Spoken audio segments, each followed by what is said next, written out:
Julien Assange, est-ce que tu connais? Et si je te dis le GOAT des lanceurs d'alerte? Ou encore l'homme qui a fait trembler la Maison Blanche et de nombreux gouvernements dans le monde? En vérité, je suis sûre que son nom te parle. Mais laisse-moi un petit peu te rafraîchir la mémoire, parce qu'après plusieurs mois passés en prison dans des ambassades, l'homme est enfin libre! Julien Assange, c'est un journaliste australien, mais c'est aussi un gros geek qui en 2006 va fonder le site Wikileaks. Et le principe de cette plateforme, c'est de rendre public des milliers de sources que les gouvernements voudraient garder secrets. À la base, en fait, c'est une ONG qui se veut être une caisse de résonance et une vitrine pour les lanceurs d'alerte dans le monde entier. Et comment te dire que très vite, Wikileaks va devenir le cauchemar des gouvernements et des grosses boîtes qui veulent garder leur magouille sous le tapis. Et les trucs qui sont balancés sur ce site, c'est grave du lourd. Pour te donner un petit exemple comme ça, dis-toi qu'en 2010, il balance une vidéo appelée Collateral Murder, où on voit des soldats américains buter des civils en Irak depuis un hélico. Et puis quelques semaines plus tard, deuxième vague de révélations. Plus de 70 000 pages de documents américains révèlent des crimes de guerre, de la corruption, des relations troubles avec les régimes en place, bref.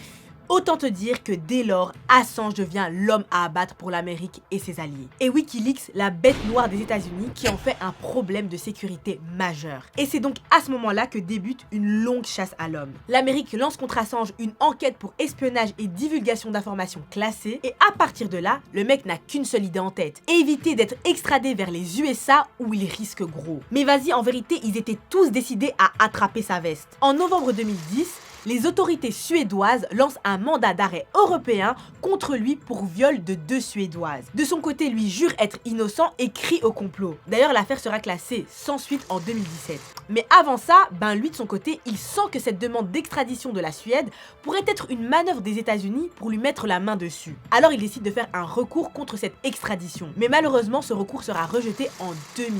Alors qu'est-ce qu'il va faire? De peur d'être livré aux États-Unis, il va se réfugier dans l'ambassade de l'Équateur à Londres. Et à cette période-là, l'Équateur se positionne contre l'impérialisme américain. C'est donc les bras grands ouverts que le 19 juin 2012, ils ouvrent leurs portes à Assange. Et pour que tu captes un petit peu le délire, faut que tu comprennes qu'une ambassade, c'est un petit peu un bout de pays dans un autre pays. Donc ici, l'ambassade de l'Équateur, c'est un peu un bout d'Équateur en plein milieu de Londres. Donc les autorités britanniques ne peuvent pas y entrer comme elles veulent. Il faut l'autorisation de l'Équateur. Mais du coup, Assange non plus ne peut pas en sortir comme il le veut, parce que dès lors qu'il mettra un pied dehors, il sera sur le territoire britannique et donc susceptible d'être arrêté. Alors il va y rester confiné 7 ans jusqu'à ce que le nouveau président équatorien le livre aux autorités britanniques, qui vont alors le placer en prison de haute sécurité de Belmarsh, où il attendra de voir s'il sera extradé vers les States. Et en janvier 2021, c'est le soulagement, la demande d'extradition vers les States est rejetée. La justice britannique décide donc de le maintenir en détention. Mais comme tu t'en doutes, bien évidemment, les États-Unis font appel de cette décision.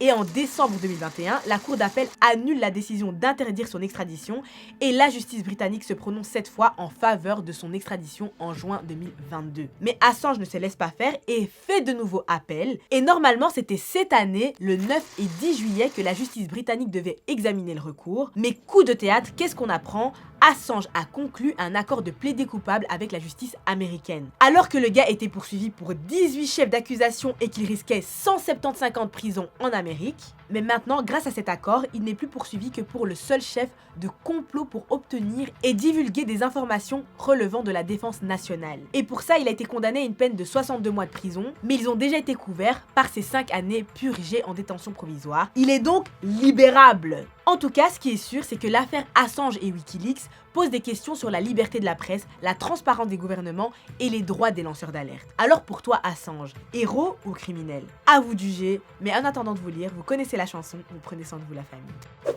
Attends, c'est pas encore fini. Est-ce que t'as vu la dernière vidéo de Pierre? Je t'invite à la regarder et puis abonne-toi.